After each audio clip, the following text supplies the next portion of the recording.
Hey, what's up, YouTube? So it's been a minute since I talked about the engine in the TTSaleen. It's been a couple months, and so I thought I'd show you an update. I'm here at TTSaleen Motorsports, and we're about to go into the engine room.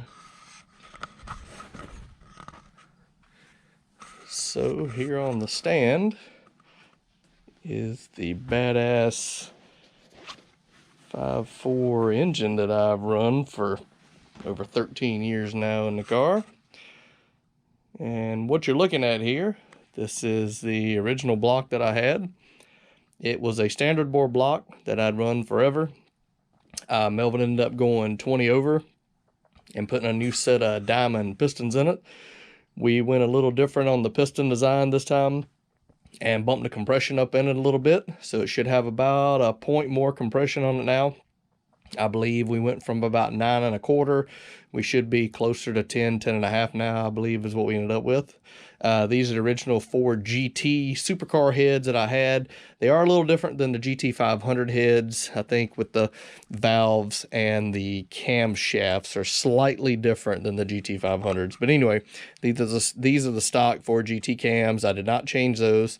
We did put a new set of valve springs on the car. These valve springs were the original ones, and they were worn, obviously. I had to get a new set of timing gears. These are adjustable timing gears I had to put on it. A new set of chains are going on it. New guides, as you can see here. These are the new guides for it. The heads had already been poured and polished by Melvin, so he just cleaned those up.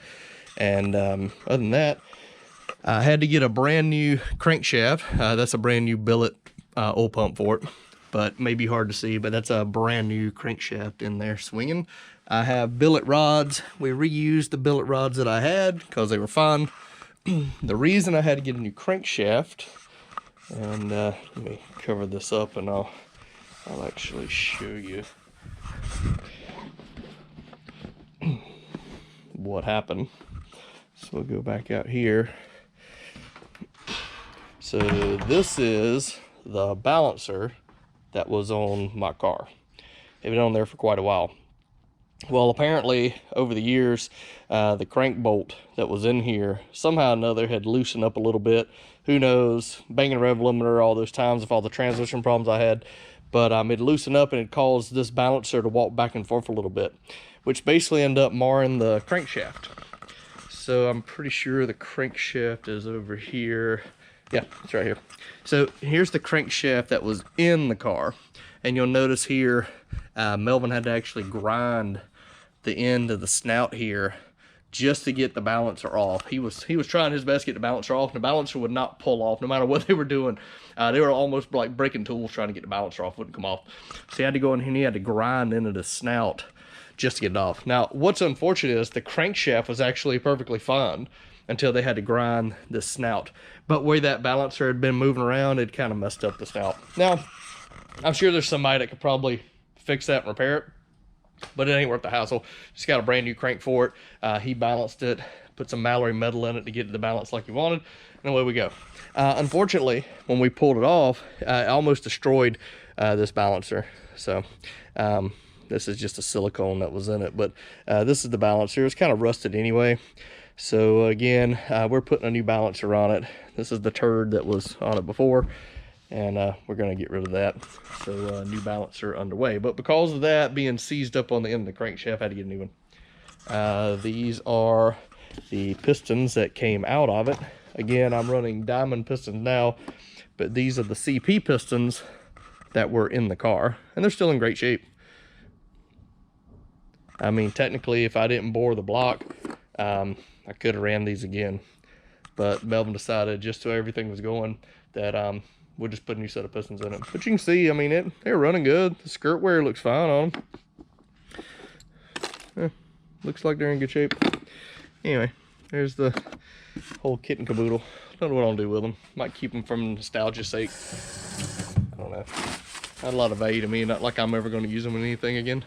The Mach 1's got a built motor in it now, so I'm not going to use them in it, obviously. But anyway, I want to give you an update on the engine for the TTSaleen. It is going back together now. A little bit of delay on it. Again, we had to change the crankshaft on it. Melvin had other projects, and I've got other projects at the house going on too, so it really wasn't a big rush to get it together. It's been still the pandemic going on, so there's nowhere to race. It's been raining nonstop the whole month of February, pretty much. Today's February 20th, and first day it hasn't rained. So while we're talking about that, I'll take you out here. Oh, I like my new jacket.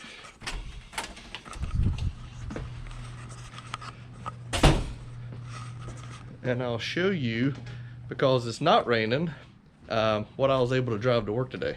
So I'm pretty happy I got to drive this today.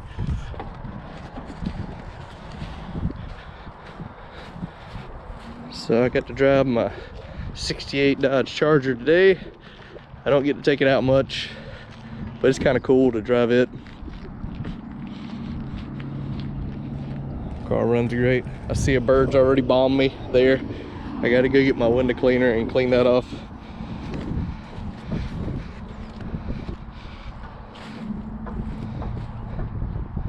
Yeah.